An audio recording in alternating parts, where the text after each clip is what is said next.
बिस्मिल्लाहिर्रहमानिर्रहीम। अस्सलामु अलैकुम मोहतरम नाज़रीन। कुर्बानी में सबसे बड़ी गलती जो हम करते हैं वो ये है कि हम वो जानवर ज़िबा करते हैं जिससे हजूर अकरम सल्लल्लाहु अलैहि वसल्लम ने मना फरमाया। रसूलुल्लाह सल्लल्लाहु अलैहि वसल्लम के सहाबा कराम ने अर्ज़ की, या रसूलल्लाह ये कुर्बानियाँ क्या हैं? फरमाया, तुम्हारे बाप इब्राहीम अलैहिस्सलाम की सुन्नत है। उन्होंने अर्ज़ की, या रसूलल्लाह हमारे लिए इनमें क्या सवाब है? फरमाया, हर बाल के बदले नेकी। अर्ज़ की, या रसूलल्लाह ऊन के मुतल्लिक क्या इरशाद है? फरमाया, ऊन के बदले नेकी है। ईद उल अज़हा पर कुर्बानी की इस कदर फजीलत है, मगर जानवर की कुर्बानी के वक्त चंद अमूर ऐसे हैं कि जिनकी तरफ अमूमन हमारी निगाह नहीं जाती। नतीजतन हम वो अमल करते तो हैं, लेकिन इस अमल के असल नफ़ा और तासीर को हासिल करने से महरूम रह जाते हैं। हम कुर्बानी पेश करके अपने ज़िम्मा एक वाजिब की अदायगी तो कर देते हैं, जिससे हमारे नामा आमाल में तर्के वाजिब का गुनाह नहीं लिखा जाता। लेकिन सवाल ये है कि क्या अल्लाह रब्बुल इज़्ज़त को सिर्फ़ किसी एक दिन में लाखों जानवरों की कुर्बानी पसंद है कि उनका खून बहाया जाए? इस अमल में वो क्या ख़ास बात है कि अल्लाह रब्बुल इज़्ज़त ने इस अमल को इतना महबूब जाना कि आका अलैहिस्सलातु वस्सलाम ने फरमाया, इब्ने आदम ने कुर्बानी के दिन खून बहाने यानी कुर्बानी करने से ज़्यादा खुदा के हजूर पसंदीदा कोई काम नहीं किया, और बेशक वो कुर्बानी का जानवर क़यामत के दिन अपने सींगों, बालों और खुरों के साथ आएगा, और बेशक खून ज़मीन पर गिरने से पहले अल्लाह के यहाँ मकामे कबूल में पहुँच जाता है। लिहाजा खुश दिली से कुर्बानी किया करो। गोया ईद उल अज़हा के दिन अल्लाह ताला को एक मुसलमान की तरफ से की गई कुर्बानी से ज़्यादा कोई शय महबूब नहीं, और ये अमल इंतहाई मकबूल है। अमले कुर्बानी के पीछे कार फरमा जिस पोशीदा मकसद ने हमारी इस्लाह करनी थी, हम उस तक ना पहुँचे, बल्कि सिर्फ ज़ाहिरी तौर पर तवज्जो मरकूज़ रखी। जानवर ही की कुर्बानी में क्या ख़ास बात है कि इसी अमल को ही किया जाएगा तो काबिले कबूल है? उसकी जगह इतनी मालियत की खैरात भी तो की जा सकती है।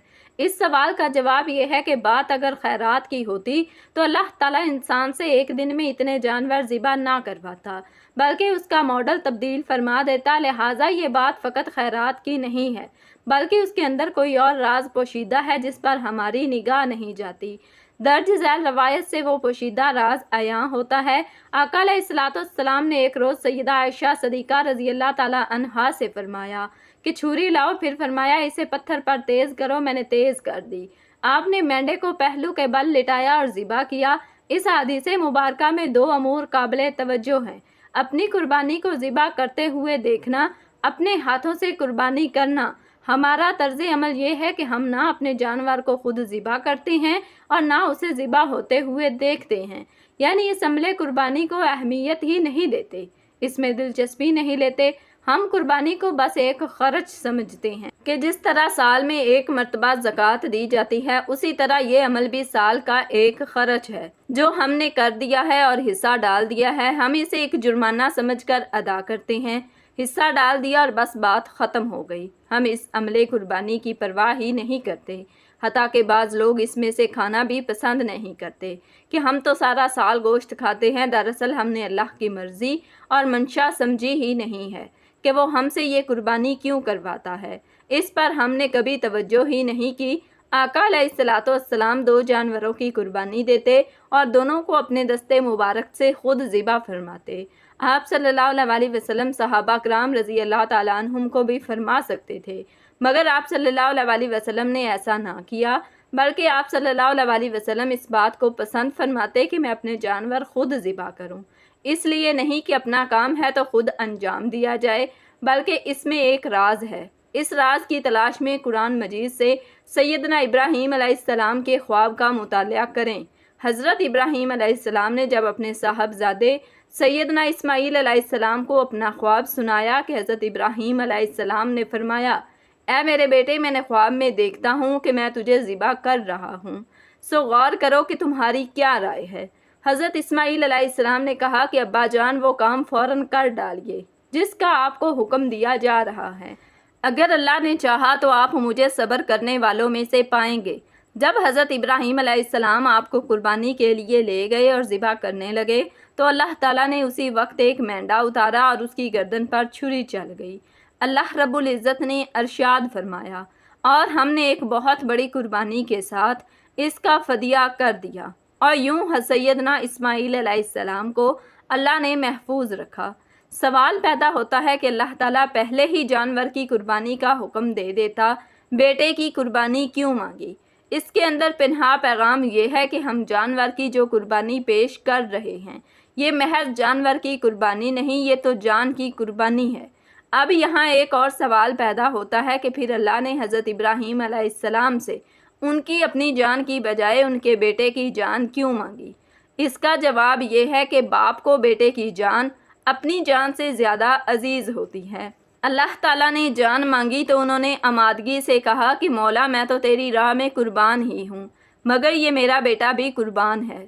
اللہ تعالیٰ نے فرمایا کہ ہاں بس یہی امتحان لینا مقصود تھا، جان لینا مقصود نہیں، اس لیے مینڈا قربان کروا دیا۔ بس قربانی کی یہی حقیقت ہے اور اس میں یہی راز پوشیدہ ہے کہ ہم جب اپنے جانور کو قربان کرنے لگیں تو یہ واقعہ یاد کریں کہ اللہ کی مانگ تو ہماری جان ہے، اور وہ دیکھنا یہ چاہتا ہے کہ ہم اس پر جان قربان کرتے ہیں یا نہیں، اس سے پیار کرتے ہیں یا نہیں، اس پر اپنی خواہشات، اپنی زندگی کا آرام و سکون اور مال قربان کرتے ہیں یا نہیں۔ لہٰذا اپنا جانور ذبح کرتے ہوئے یہ نیت اور خیال رہے کہ میرے مولا قربان تو تجھ پر اپنی جان کرتے ہیں، مگر سیدنا ابراہیم علیہ السلام کی اس سنت پر جانور ذبح کر رہے ہیں۔ گویا بات دراصل دل کے حال کی ہے کہ چھری جانور کی گردن پر چل رہی ہو اور دیکھنے والا اللہ تعالیٰ کی محبت کی تلوار سے کٹ رہا ہو، تو پھر اس جانور کے خون کا قطرہ زمین پر گرنے سے پہلے وہ قربانی اللہ کے ہاں مقبول ہو جاتی ہے۔ خوش دلی اور اخلاص سے جانور قربان کرنے کی وجہ سے اللہ رب العزت ان سے راضی ہو جاتا ہے۔ لیکن اگر دل میں رہے کہ اتنے ہزار کا جانور آیا، میں نے قربان کر دیا، کیا فرق پڑا؟ دراصل بات جانور کی نہیں ہے بلکہ بات دل کے حال کی ہے۔ اس دن اللہ تعالیٰ دلوں کے حال پر نگاہ ڈالتا ہے کہ جانور کی قربانی دیتے ہوئے کیا وہ جانور میں اپنے آپ کو دیکھتا ہے یا نہیں، کیا اپنی زندگی کی خواہشات کو اللہ کے نام پر ذبح کرتا ہے یا نہیں، کیا اپنی زندگی کی برائیوں، گناہوں، نافرمانیوں کو قربان کرنے پر آمادہ ہے، کیا اپنے مال کو اللہ کے نام پر قربان کرنے پر آمادہ ہے۔ یہ حال وہ ہے جو اللہ تعالیٰ عید الاضحیٰ کے دن دیکھنا چاہتا ہے۔ قرآن مجید میں اللہ رب العزت نے فرمایا، ہرگز نہ تو اللہ کو ان کی قربانیوں کا گوشت پہنچتا ہے اور نہ ان کا خون، مگر اسے تمہاری طرف سے تقویٰ پہنچتا ہے۔ وہ دیکھتا یہ ہے کہ کیا میرا بندہ اسی حال میں قربانی کر رہا ہے جس حال میں میرا ابراہیم علیہ السلام اپنے بیٹے اسماعیل علیہ السلام کو قربان کر رہا تھا۔ کیا یہ بھی اپنے آپ کو اس قربان گاہ پر محسوس کرتا ہے یا نہیں کرتا؟ قربانی کے اس عمل کے پیچھے یہی راز کار فرما ہے۔ محترم قارئین، دل کے حال کو یوں بنا لیں کہ اللہ کے حضور جب اپنی قربانی پیش کرنے لگیں تو یوں محسوس کریں کہ قربانی کے جانور کی گردن پر چھری چلانا دراصل ہماری اپنی خواہشات کی گردن پر اس کی محبت و رضا کی چھری کا چلنا ہے۔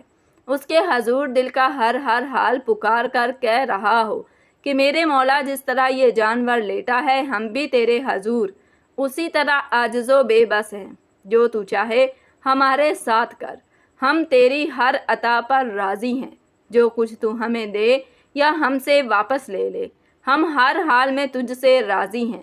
پھر اس اخلاص و رضا کو دیکھ کر وہ اپنی بارگاہ سے اس بندے پر خاص عنایت فرماتا ہے۔ علماء اور عرفاء لکھتے ہیں کہ ہر عمل کا ایک اجر ہوتا ہے، جیسا کہ تمام عبادات ادا کرنے سے ثواب ملتا ہے، لیکن قربانی ایسا عمل ہے کہ جس سے قرب الہی نصیب ہوتا ہے۔ قربان جائیں ایسے مالک و آقا علیہ السلام پر کہ آپ صلی اللہ علیہ وسلم ہر سال ایک جانور اپنی طرف سے واجب کی ادائیگی کے لیے ذبح فرماتے اور ایک اپنی امت کی طرف سے ذبح فرماتے۔ تصور کیجئے کہ کیا کوئی ایسا مالک بھی ہوگا جو اپنے غلاموں کو اتنا یاد رکھے۔ حضور صلی اللہ علیہ وسلم قربانی کرتے وقت دعا فرماتے، الہی محمد صلی اللہ علیہ وسلم آپ کی آل اور آپ کی امت کی طرف سے قبول فرما۔ دوسری روایت میں ہے کہ آپ صلی اللہ علیہ وسلم ارشاد فرماتے، الہی یہ میری طرف سے اور میرے ان امتیوں کی طرف سے قبول فرما جو قربانی نہیں کر سکتے، یعنی امت کا کوئی ایسا شخص بھی تو ہوگا جو قربانی نہ دے پائے گا، لہٰذا حضور صلی اللہ علیہ وسلم اسے بھی اپنی قربانی میں شامل فرماتے تاکہ میرا کوئی غلام اس نیکی سے محروم نہ رہے۔ اللہ تعالیٰ سے دعا ہے کہ اللہ تعالیٰ تمام مرحومین کی مغفرت فرمائے اور ہمیں حضور پاک صلی اللہ علیہ وسلم کی سنت پر عمل کرنے کی توفیق عطا فرمائے اور ہمیں صحیح طریقے سے قربانی کرنے کی توفیق عطا فرمائے۔ آمین ثم آمین۔ جزاکم اللہ خیرا کثیرا۔